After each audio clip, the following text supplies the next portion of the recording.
Micronation of Sealand, officially called the Principality of Sealand, is one of the strangest nations you'll find on Earth.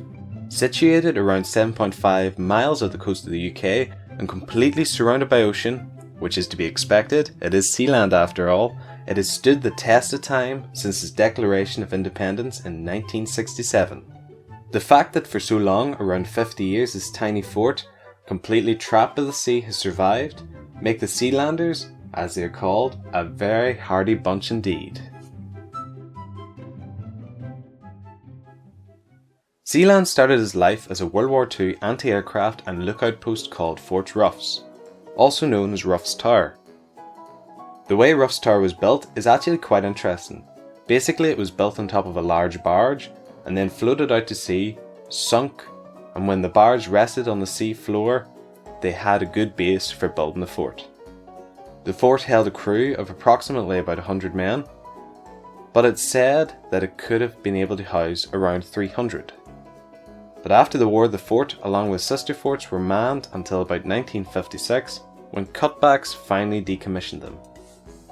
11 years later, the tower was taken over by a pirate radio station, who were evicted by Roy Bates and his son Michael, who set up their own station in their place. The group who had been previously squatting in the tower did return and tried to take it back by force, supposedly equipped with petrol bombs, but they soon gave up. Around this time, the UK set up new laws to stop radio stations outside of their waters, so this radio station was pretty much scrapped. But like many normal people in this situation, Bates decided that this was an opportunity to set up his own independent nation with him at the helm.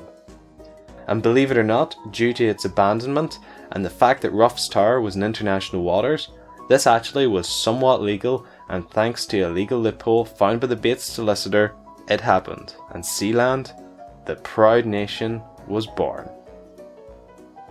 But it was not all plain sailing for our little nation.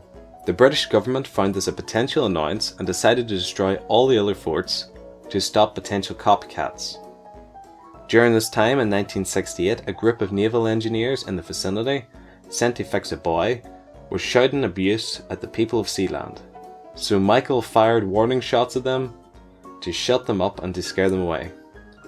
When the Bates next returned to the mainland, he was arrested, but let off because the incident took part in international waters, and the tower was not under the UK's laws, and thus Sealand's position outside of the UK was recognised. This caused Roy to take the idea of his nation more seriously, so he designed what every other nation has, a flag, as well as other things such as money, IDs, passports, and even had a national anthem written. By no means was this the end of the adventures of Sealand though. In 1978, a citizen of Sealand who claimed to have been its Prime Minister staged a coup. Luring Roy and his wife away from the platform, a German man called Alexander Achenbach, along with his group, stormed the fort with a helicopter. Michael was captured before being dumped in Holland with nothing but the clothes on his back. His father Roy was furious, knowing that the invasion could have been stopped if Michael had not let the helicopter land.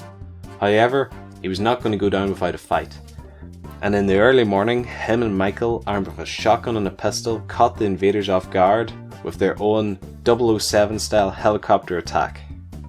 Jumping out of the helicopter, Michael dropped his pistol, firing it off, causing it to scare the wits of the invaders.